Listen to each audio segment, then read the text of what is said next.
How you doing? Hello. Living the dream, as they say. Living the dream. Thanks for being around today.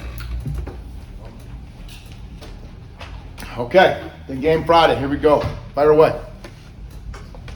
With a couple of wide receivers dealing with injuries, just how have you seen some of the guys take advantage of the reps they've gotten as a result? Well, that's a great question. You know, I know Coach and I have talked about Doug, you know what I mean, and how his improvement has come along. Trevor Wilson's doing a really good job. We've talked about keeping Quebec in here. And so those three guys in particular, the first names that pop in my mind about kind of taking advantage of some of the reps, getting extra reps in practice and games and whatever it might be. And it's showing up on the field. When those guys played, the other night, they did a great job. I was proud of how they're doing it. And, I think every college football coach or any football coach across the country wants to be able to have depth, right? So then if you can, in the way we practice, hopefully it should organically occur because we get a lot of reps. But when you start getting guys who get more and more game reps, that's the greatest teacher experience. And so those guys are able to capitalize on all the experiences that they're getting. I also wanted to ask, I think with Illinois, one of the key challenges is going to be for your interior offensive line dealing with those defensive tackles. Just how do you kind of prepare those guys for what awaits them on Friday? Well, you watch the film and you try to give them really good looks during the week in practice of what you're doing. But yeah, those guys are dang good, man. And it's going to be an awesome game. What an unbelievable challenge for our front and for our football program to see how we match up. I think we know that they're going to be a physical football team. And, you've heard us talk about wanting to be more physical as a football team, and we've developed that all spring, all fall camp, all summer. And this will be the game that's going to test it to see if what we're doing is paying off. You guys have played three-man fronts in the Big 12, but it seems like theirs is more almost a five. How different is their kind of look to what you do see in the Big 12? Well, what they have that maybe makes them a little bit more unique is they're going to take five guys up front, like you're saying, and that are bigger bodies. A lot of times maybe those outside guys are a little bit lighter and they kind of are sliding in and out. But they've got a good secondary. They did lose a couple guys at graduation last year, which I know you're all aware of, or whatever, the draft. I don't know if they graduated, but they were just locking down and play man coverage a lot. And so they were able to add those extra guys in the box and get away with playing some bigger bodies in there. So that part's a little bit unique, and we got to be able to handle that size and strength. Something Lance talked about yesterday was the physicality for you guys in the spring practice and making that physical with kind of this game in the Big 12 in mind. How do you approach a practice then this week? Do you go really physical? Do you make sure guys are fresh? How do you balance that? Well, you balance both of those things. What you can't do right now at this point of the year is just like, hey, let's go out there and just helmets and kind of get ready, right? Okay, you got to prepare yourself for what's going to occur. And so we ramp up the physicality, but we're smart. And this is what we do in a given week, any week, right? So this isn't just unique to this opponent. But our process would be that, you have days where you're in pads and the expectation you go hard, and those are the most physical practices.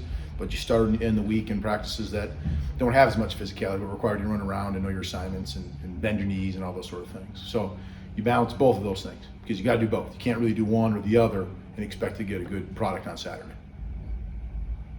Andy, I know Terry talked a lot about yards after the catch and finding those lanes this offseason that those guys can obviously turn plays into bigger plays. You seem to have a group of receivers that they think they should score every time they catch a ball. And I wonder what the mentality and mindset is behind that and if that's unique at all, how much you like that, all those things. Well, you want players that want the ball, right? That's you want guys who want to play, participate, want the ball.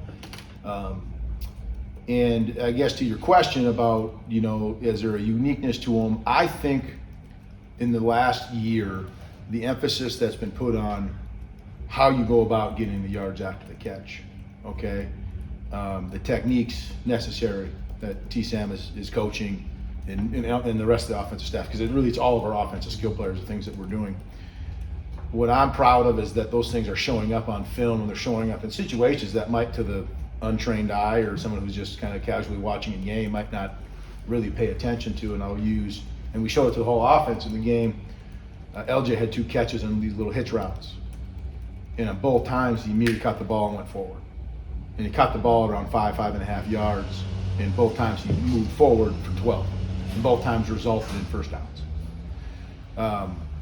Small, you wouldn't pay attention because it's not an explosive play. It's not a guy who broke 30 tackles, and that made some sort of top 10 play. But important to a drive and having success while we're on the field for that series. And so those guys, individuals, and specifically the receiver group, recognize that, sees that, and that's showing up in games and when we're doing live action in practice or scrimmages. So it's been good.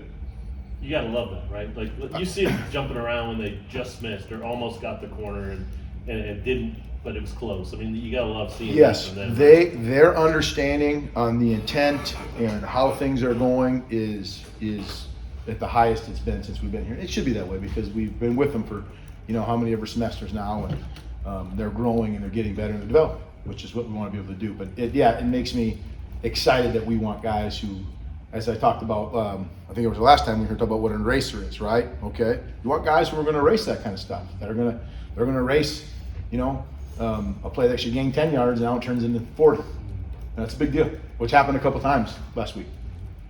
What else stood out to you when you look back at the Missouri State game? To us, Yeah. the things that we were emphasizing through spring and fall after looking at last year, showing up on tape. Some things in the perimeter, some of the perimeter blocking, again, things that if you're just casually watching the game, it's a gain of 7. But that could easily have been a gain of 2 had we not executed the technique that we needed to. Okay, and then in turn, that shows up to create some explosive plays as the game goes on. So things like you see in the perimeter blocking. There's a lot of great effort on the film, which is awesome, right? We call it when you make the opponent tap out, and there's a couple times in that film where you see our whole offense rallying to a long run or a pass, and the other colored jersey would stop and watch our guys run past them, right, as the play is still going on. So those sort of things that we emphasize and kind of demand in our program are showing up when we're playing games. Andy, what did you grade out the offensive line in that first game? Oh, I don't know. Every one of them gets an individual grade. There hardly was a pass pressure, right? I was pleased. I was happy with how it went. There was hardly a pass pressure. I think the only runs that were negative were induced more in the perimeter of the play call than it was what was going on there. So, and again, to your question about what do you see and what stood out, was a group that showed a lot of great effort in running and the ability to move and distort teams, which we're going to need to be able to do. So I'm grading them up pretty high. I was pleased with the group, for sure. Lance said yesterday that Jalen came back and played the most, maybe reps that he's had. Did you see that continue today? Yeah. Yep. Took a lot of reps. Anything else for Coach? All right. Thanks, everyone. Thank you, guys.